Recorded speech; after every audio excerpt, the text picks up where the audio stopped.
Cheesecake Factory ranks among America's most beloved casual dining chains.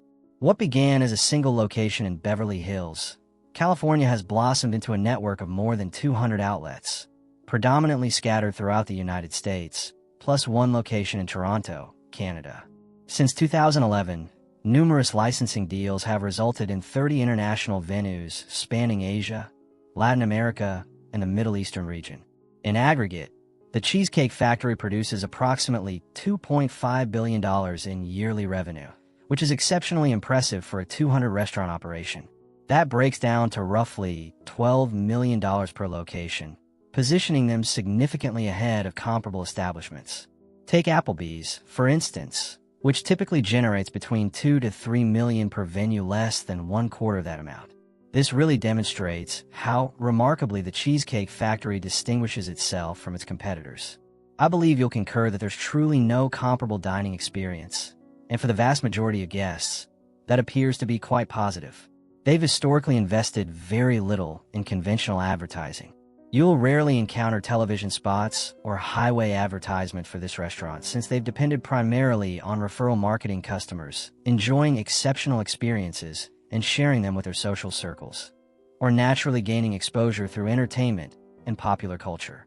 Professional basketball players, for example, it practically becomes humorous how frequently they dine there. Former professional football quarterback Vince Young supposedly dropped $5,000 weekly at the establishment during his 2006 debut season. Perhaps he was treating his fellow teammates, but regardless, when you calculate the numbers, it appears nearly unbelievable to spend that amount. So that statistic might be somewhat inflated. Many additional public figures are recognized for regularly patronizing the restaurant, including Drake, who specifically referenced them in his track titled Child's Play, released in 2016. In the accompanying video, he actually receives a portion of cheesecake smashed into his face. The establishment was also prominently displayed throughout The Big Bang Theory. Penny worked there as a server, causing the remaining characters to frequent the location regularly. These represent significant instances of complementary marketing. Given that this ranks among the nation's most discussed, potentially even cherished dining establishments, I believe it merits examining their background and development while spotlighting what I consider to be 5 primary factors driving their achievement. Quick favor, if you found this video interesting, subscribing helps us cover more rise and fall stories like this. Kindly do please. The cheesecake. Beginning with the most apparent element conceivable, is the cheesecake itself. This beloved dessert has existed for millennia, yet this represents by far the most triumphant instance of an establishment constructed around it. 17% of their revenue stems from desserts, which at this magnitude equals hundreds of millions of dollars. Evelyn Overton resided in Detroit, browsing the newspaper during the 1940s when she discovered a cheesecake recipe, a discovery that would ultimately transform her existence. She utilized that formula to prepare a cake for her spouse's supervisor. He responded enthusiastically, prompting her to prepare it for additional individuals who similarly enjoyed it. Before long, she launched a modest bakery selling baked items to be featured at neighborhood eateries. However, she desired more quality time with her 2 young children, so she relocated the business to her home's basement, where she maintained operations for the subsequent 25 years. By 1972, her offspring were considerably older and had relocated, so Evelyn and her spouse Oscar gathered their life savings of $10,000, traveled across the nation to Los Angeles, and invested it in launching the Cheesecake Factory Bakery. Once again, it functioned more as a wholesale business selling cheesecakes to area restaurants. Following 3 years, they were distributing sufficient cheesecakes to advance to a more spacious bakery. After an additional 3 years, the inaugural Cheesecake Factory restaurant opened its doors, where they offered 12 cheesecake varieties directly to consumers. Presently, they've essentially tripled their assortment to over 30 flavors. It's a rotating selection. To some extent, they even unveil a new variety annually in July, celebrating National Cheesecake Day. But the most beloved one, naturally, has consistently been fresh strawberries. That's one appetizing-looking cheesecake right there. They're produced at 2 central bakeries, one in California and another in North Carolina, then distributed to the restaurants. This system provides multiple benefits, including superior quality management, and consistency of the desserts. Since they're manufactured in 2 facilities rather than 200, they're substantially more likely to emerge identical each occasion, and patrons know precisely what to anticipate. Evelyn Overton departed in 1996, but the corporation maintains that all these cheesecakes remain rooted in her original formula. David Overton, one of Evelyn's sons, one of those kids she wanted to spend time with back in Detroit, which led her to move operations into her basement. Well, surprisingly, I'd argue that even beyond Evelyn, David Overton has been the individual most accountable for their success. In 1972, when his parents relocated to Los Angeles to establish that wholesale bakery, David was in San Francisco attempting to fulfill his aspiration of becoming a prominent drummer in a rock ensemble. He was committed. He had abandoned law school to chase it and apparently reached a stage where he was performing on the same program as Janis Joplin. However, as he neared 30 years old, he relocated to Los Angeles to assist with his parents' bakery. In 1978, he was the person who launched that inaugural Cheesecake Factory restaurant. It was a fundamental 3,200 square foot cafe-style establishment in Beverly Hills, which is under half the dimensions of the smallest Cheesecake Factory we recognize today. So, a very straightforward operation. He never imagined it becoming a nationwide chain. He simply figured it would serve as an effective method to promote his mother's cheesecakes. Perhaps if competing restaurants observed how much customers desired them, they'd purchase the cheesecakes for their establishments. Despite possessing no business background and no grand aspirations, that restaurant achieved immediate success. On opening day, customers were queued outside the entrance a half hour before opening. David Overton stated he doesn't even understand why that occurred, but patrons loved the cuisine, and he managed to gradually develop it into something substantially larger. 5 years afterward, he launched a second location, and within another 5 years, a third appeared. By 1991, their 5th restaurant debuted in Washington, D.C., the first beyond Southern California. The subsequent year, they transitioned into a publicly traded corporation. They accomplished this partially because it would facilitate his mother's retirement, and expansion simply continued accelerating from that point, reaching 35 restaurants before the decade concluded. In 1999, they even initiated a secondary concept called Grand Lux Cafe in Las Vegas, and have expanded upon that while becoming engaged in additional concepts as well.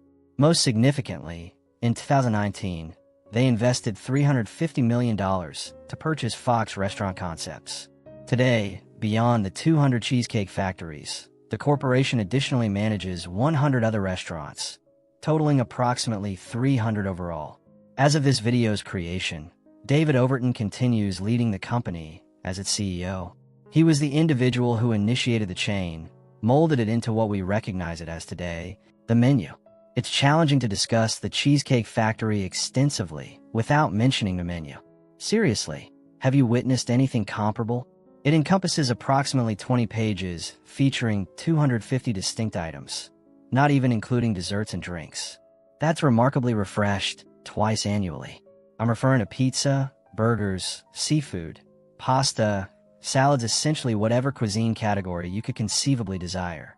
If your household or party is struggling to reach consensus on what food variety you want to obtain, this is your solution. I mean, you'd have to be exceptionally selective to not discover something on this menu. The primary criticism throughout the years has addressed its nutritional content. There's considerable indulgence occurring at the Cheesecake Factory, but they've tried to respond to it with their Skinnylicious menu featuring items under 590 calories. I find it amusing how the original restaurant featured a very fundamental 2-page menu. The restaurant existed primarily just to generate awareness for the cheesecakes, and David Overton didn't completely comprehend what he was executing, so he deliberately maintained everything very straightforward and manageable. But then I believe he developed some anxiety about customers favoring one of the competitors. In his words, he didn't want another restaurant launching nearby and capturing his clientele. They simply continued adding items to the menu that customers appeared to enjoy. It's also relevant to note that excluding those desserts shipped from the central bakeries, everything on that menu is prepared fresh in the restaurant, made to order. You can trust that they're working back there in the kitchen, utilizing over 900 ingredients to produce all these dishes, rather than warming up frozen products from containers like you might anticipate with such an expansive menu. The Cheesecake Factory has consistently highlighted quality, declaring it's a philosophy affecting everything they execute. Upscale casual dining. That leads me to my next factor behind their achievement: upscale casual dining. A phrase most of us likely haven't encountered previously because they were the originators who invented it to characterize the category in which they function. They're technically a casual dining restaurant, comparable to Applebee's or similar establishments, but anyone who has visited both will likely concur that the Cheesecake Factory is somewhat more upscale.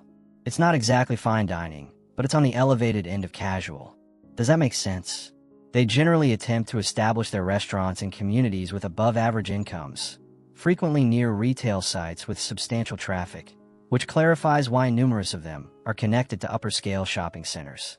The typical patron pays roughly $30 to dine there, which can be slightly expensive. Perhaps you want to reserve it for special events, or when you genuinely get a desire for that cheesecake. That elevated check, incidentally, helps clarify how they average considerably more revenue per site annually. And patrons continue returning because the corporation makes numerous efforts to warrant that cost. Like I mentioned, the food quality served in large shareable servings is seemingly a reason it's so favored among professional basketball players. Additionally, the atmosphere of these restaurants possess a distinctively elegant appearance, characterized by their ambient lighting and these large Egyptian-style columns. I don't possess extensive knowledge about interior design, but I can absolutely identify when I'm inside a Cheesecake Factory. Overall, numerous less expensive alternatives exist, but the Cheesecake Factory anticipates that the experience they provide makes it worthwhile paying a higher cost. And they do receive most of their patronage from returning customers. Unlike certain competitors, it's not travelers who want to investigate it while they're passing by. It's typically individuals who reside around the vicinity. They're employees.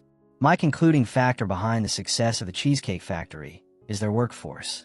They're the ones creating the magic. Each restaurant is a sophisticated operation, particularly considering the magnitude of that menu. So it requires a team of committed and skilled individuals to make it all operate. The corporation asserts that their recruitment, selection, training, retention, and internal advancement programs rank among the most thorough in the sector. Their general managers average exceeding 10 years of experience. In 1997, they began supplying them with a leased BMW, in addition to potential cash incentives based on performance. Healthcare benefits are extended to anyone working there at least 25 hours weekly, along with competitive compensation that helps generate lower than average turnover rates. They've been included on multiple rankings of the finest employers, including 10 successive appearances on Fortune's roster of the 100 best companies to work for. It's all subjective, obviously, but nearly 50,000 individuals work for this corporation, generally with favorable assessments. So if you're among that group, I'd appreciate hearing about your experience. And also inform me in the comments, what do you think about the Cheesecake Factory? Is it an experience unlike any other and thoroughly worth the cost? Or is it overhyped and best to bypass? What do you appreciate about them, and what do you dislike about them? And if you've never visited there previously, perhaps give it an attempt and return with your assessment. I appreciate it when people execute things like that. I do want to clarify that these are what I consider to be the most significant factors behind their achievement. If you disagree with any of them, or have something to contribute to the list, please inform me. It's a distinctive restaurant, so there are numerous different perspectives to evaluate. For goodness sake, even the bread they provide you before you order is likely a contributor to their success. It's just all contributing to that experience. So any thoughts you have about the Cheesecake Factory, leave them in the comments. I'd appreciate hearing what you have to express. Thank you for watching.